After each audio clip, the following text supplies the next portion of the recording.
It's John Bowden from Rock History Music. Not a lot of albums have shaken the rock world like Pink Floyd's Dark Side of the Moon. It really was a phenomenon. A few days ago, you heard us talking to Bob Roper about Supertramp. He was their tour manager, and he was there when the whole band was told, by the way, your album's going to number one on Billboard. I'll put a link to that clip in the description. It was a monumental moment for Supertramp. But he tells a lot of really, really good stories. This one on Dark Side of the Moon, he was working for Capitol Records, and he wasn't sure if he really liked the record. Brought it home, listened to it from side to side, and he thought, well, I don't know about this. Phoned up a radio friend, David Marston from Chum in Toronto. Wanted his opinion. Well, things kind of went downhill from there, where Bob almost lost his job. We tell that story. Well, he tells the story on Rock History Music. He's one of the heavyweights in Canadian music, and he's worked with a lot of international artists as well. It's Bob Roper. When Supertramp were basking in the glory of their biggest album, Breakfast in America in 1979, it was Roper who was their tour manager. But before and after that, he did a lot of things in the industry. A record rep, a concert promoter, the national production director at Capitol EMI, A&R director for Warner Brothers, marketing director at Concert Productions International, CPI, executive producer of the Juno Awards, and the general manager of Elephant Records, and the VP at Anthem Entertainment. He's worked with a lot of artists like Brighton Rock, Bob Welch, formerly of Fleetwood Mac, Honeymoon Suite, Sharon Lois and Bram, Aerosmith, Anne Murray. There he is backstage with Rita Coolidge. One of his best friends, the late Blake Kelly J of Crowbar, Blue Rodeo. Here he is with Bob Seger. One of his best buddies, Brian Greenway of April Wine, backstage with the Buena Vista Social Club. Here's a group photo of everyone involved in the Supertramp Breakfast in America tour. Blondie, Deborah Harry, at his office at Capitol Records in 78. Dr. Hook in 77. The late, great Freddie King. Here's a trio, Gawoon with Bob McGrath of Sesame Street. He's got a lot of friends that he worked with in the industry. Here he is with Grand Funk Railroad. He's very close to Honeymoon Suite. Guitarist Derry Green, their drummer Dave Betts, bassist Gary Lalonde, and lead singer Johnny D. Like many of us, he's lost a lot of friends. Here's Long John Baldry. Nazareth in their heyday, 1975, their biggest year, with Bob Roper. Here's Pat Metheny, Ray McGuire of Trooper, Kate Bush, Richie Havens, Rory Gallagher, Steve Miller, his soul compadre from Supertramp, Roger Hodgson, actress Terry Garr, one of the most underrated prog bands of all time, Gentle Giant, the Toast of 1975, the Captain and Tennille, and Bob in 1976 with Styx, celebrating the Crystal Ball Tour. Lately, I've been talking to a lot of people about, it's strange, one day from Revolver in 66, that Rubber Soul 65, Revolver 66, and of course Sgt. Pepper in the following year. But a lot of people, Tomorrow Never Knows has been coming up just by happenstance because they go, wow, everything changed when I heard that. Yep. Because that was the switch for a lot of people. My switch was Rubber Soul. That's my favorite Beatles album, bar none. The rest of them I could throw, well, I don't want to say I can't throw it out, but that record for me was really the turning point of where they went away from She Loves You, Yeah, Yeah, into, a lot more serious songwriting and production stuff. And I still hear shit in that record that don't think I've heard before. You know what I mean? The other one that still, if it's on my all-time Desert Island disc, is Dark Side of the Moon. And you were working, you worked that record, right? I almost got fired, and it's another wonderful story. I was at Capitol, and on a Thursday night, my boss, a guy named Bill Bannon, national promotion guy, gave me a copy of a test pressing of that record, Dark Side of the Moon. He said, take it home, listen to it over the weekend, because it's going to get its world premiere next week, and we need this is going to be a number one priority for us. Sure. So I took it home that night, played it, front to back, both sides. And I don't know if you're like me, but I listened to it, and I didn't know whether it was one of the best records I'd ever listened to or one of the worst. I couldn't make up my mind. So a guy that I had been calling on, his name is David Marsden, who was a major radio guy, had the evening show at Chum FM. Yes, exactly. No question. So I called him up. I said, David, I need a huge favor. I have the new Pink Floyd album. I said, it's not coming out till next week. Can I bring it to you and ask you for your honest opinion? Because I'm not sure. Yeah. said, bring it down right away, Bob. No problem. So Friday afternoon, about 3 o'clock, I go wailing downtown Toronto. I drop the record off to him. Don't think of it. I happened to be home that night, listening to Chum FM, and Marsden is promoting something special coming up tonight. So I thought, hey, cool, that's what it is. Damned if he didn't play the record back to back twice. No commercials, nothing else. Well, I'm on top of the world. This is fucking great. He's playing my record. He loves it. Go into the office Monday morning. They're waiting for me. The entire head office staff, president and my boss, and reamed me a you know what. They were just absolutely furious with me because Marsden had given it the world premiere when in fact 4 days later, it was supposed to be a world premiere on radio stations around the world the same night. So Toronto had gotten 4 days early. Nobody else had the record. Even EMI in England was calling, wanting my ass fired. And how did this happen? What was the reaction when Dave Marsden played it? Oh, the phones went nuts. Yeah. People went crazy. People were lined up on the weekend trying to buy the record in stores. When's it coming? When's it coming? Well, it's not coming out for a week. And of course, they played the living bejesus out of it for the next 4 days because they knew nobody else had it. And was a big Neil Diamond fan. He played me Neil's really early stuff. Well, he played "Girl, You'll Be a Woman." Neil Diamond is one of the main reasons I get into the record business, the music business. Okay. When I was in my first year of grade 13, I was a goofball. I'd been an A+ student all the way through grade 12. By the time I got to grade 13, I don't want to go to school. Anyway, I had to go to summer school to make up some courses so I get into university. But that summer, myself and 3 other of my buddies took a bus and went to Easter break in Daytona Beach. We went off to drink beer and meet girls and be on the beach. And the famous, all the cars drove the beach in those days. And there's a pavilion in Daytona Beach that goes out, and there's an old 1940s ballroom that sits at the end of the pier where bands would play and things like that. The first night we got there, Sonny and Cher were performing. So I went, ticket was $3. I went to see Sonny and Cher. And the next night was Neil Diamond, and I stood there in awe. This is his early years of Cherry Cherry and, all of those rock. He was fucking brilliant. And I went, I have to get into this somehow because I'd been doing shows at my high school and was going to go off to take radio and television arts at Ryerson. My marks weren't good, but that was my initial start of doing that. And I just said, wow, somehow I'm not going to be the performer because my parents bought me a guitar, for my birthday, but it had a neck that was about as bowed as a bow and arrow. And I couldn't. Yeah. I'll crank the stereo up instead. But I started to realize you could be around musicians and be around music without being a performer.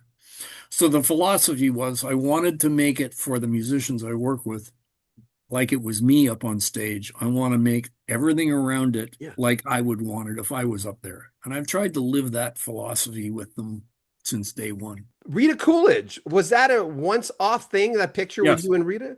I was working at A&M, and she was signed to A&M. So her records came out on A&M. She had not played Toronto when I was there, but when she was married to Christofferson, the two of them went out on tour together, and they played Massey Hall. And they came in a day early. I spent the afternoon with her, running her around and doing interviews. They had some friends in Toronto because Christofferson knew Hawkins and all of that, so I didn't get the opportunity to hang out there. But I went down the afternoon of the day of the show and sat there through sound check and all the rest of it. I was with her that night. And I have a great picture that I put up every once in a while of me and her together.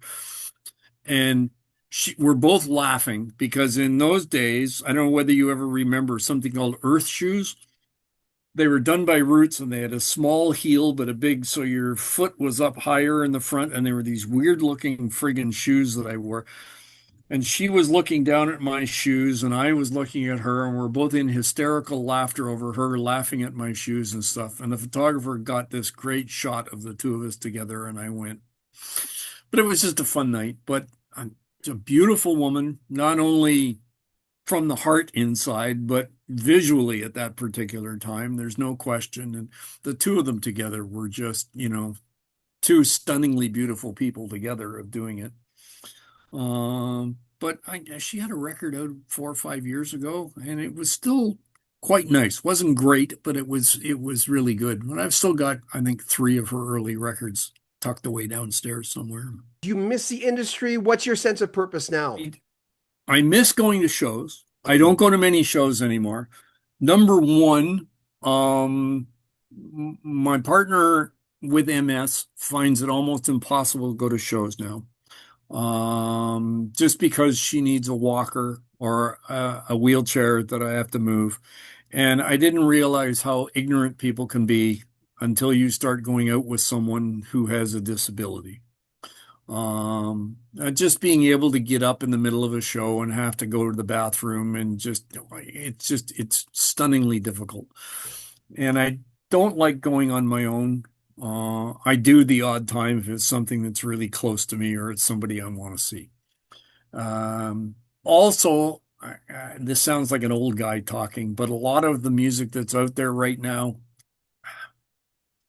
it just doesn't move me like a lot of stuff used to. And I'm 77. I don't watch the Grammys now because I always look at it, I'm going, it's just not for me. I mean, it's just, You know what? I do, and I watch the Junos because, and I said this to my students, I know you don't want to watch it, but what are people in the industry going to be talking about tomorrow morning after the show's over? They're going to be talking about what happened on the show. If you want to be in the modern music industry or the music industry, period, you need to be talking the talk of knowing what's going on and what the show is. There's 8 or 10 of us get together about every 2 months for a lunch. It's just the old record business.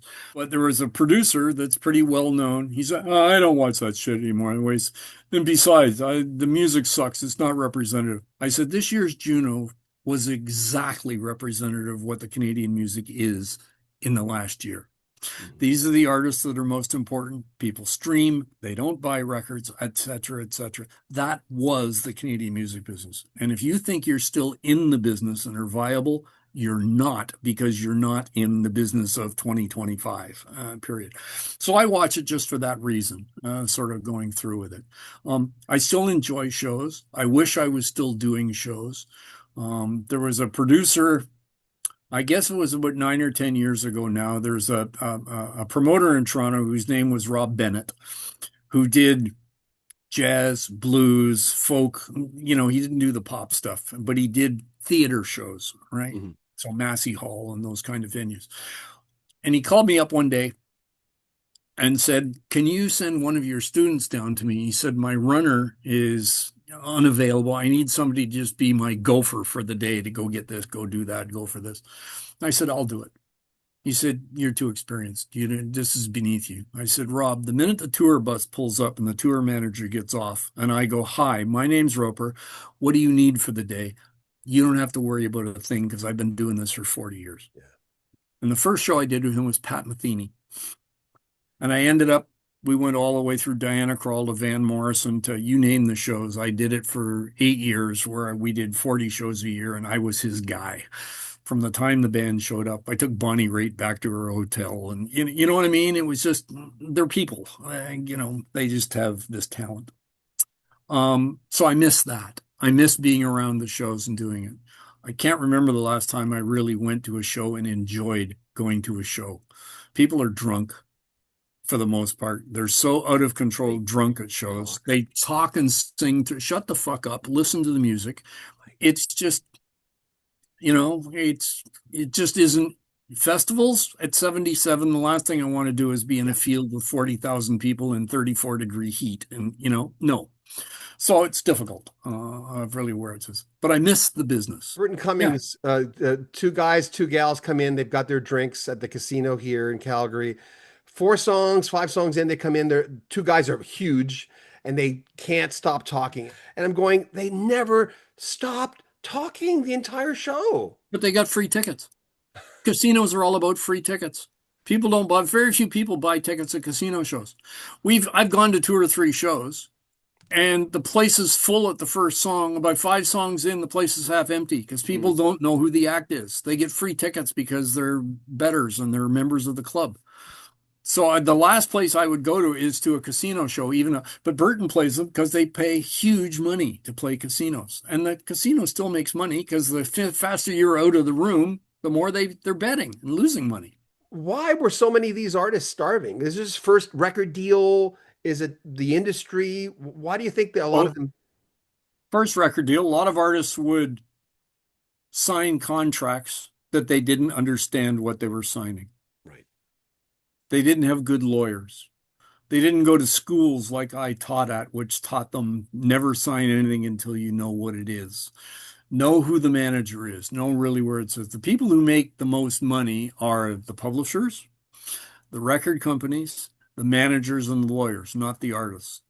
I don't want to say it's a joke, but it was a running discussion that when I was executive produced the Junos for years, a Canadian act that was the band of the year could not afford a limo to get to the red carpet. You look like shit if you show up to the Junos in a cab.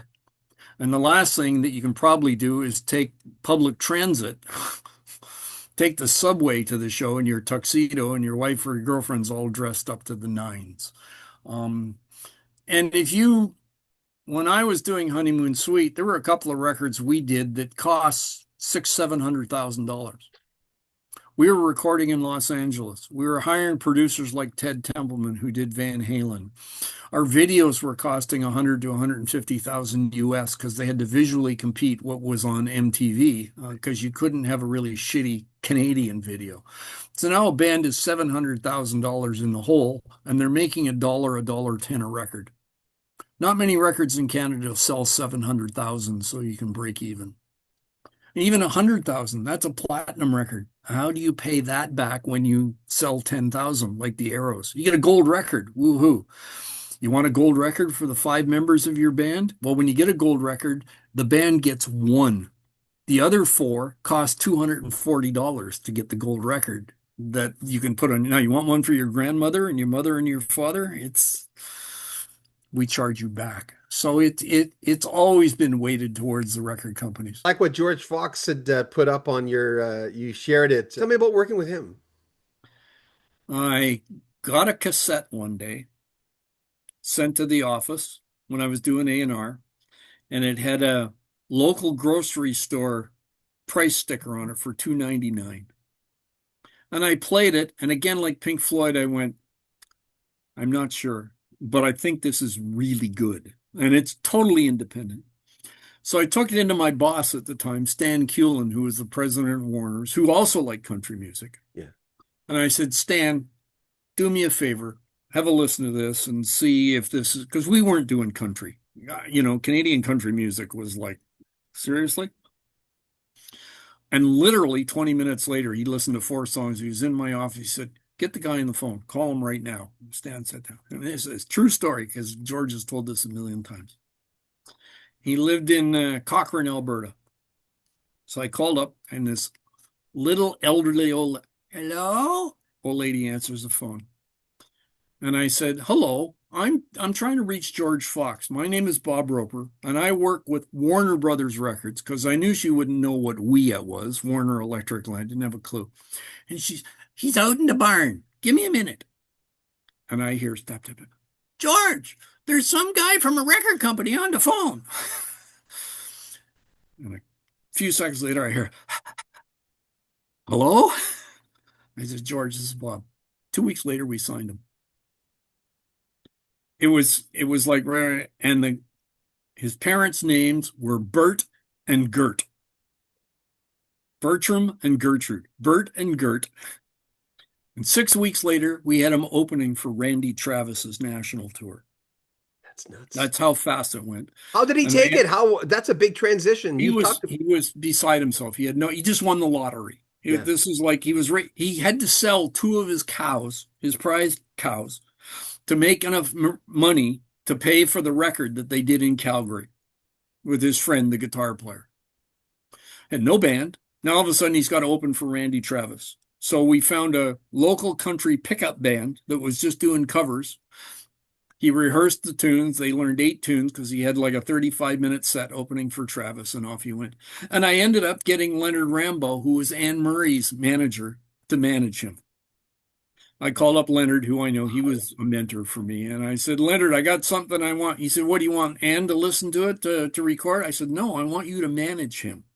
He said, well, we're not thinking about management. I said, have one listen to this cassette. You tell me whether you want. And he played it for Anne. Anne listened to it on a plane coming back from Vegas, or on her way to Vegas, and said, let's meet this guy.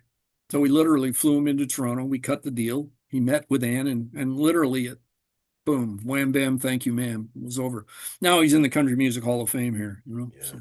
Remember to subscribe to our channel if you're watching this on Facebook. Thank you. If you haven't watched us on Facebook yet, there's a link in the description where you can check out and follow our group there, because there's a lot of vertical videos on there that we'd like to share. A lot of you I know like vertical videos.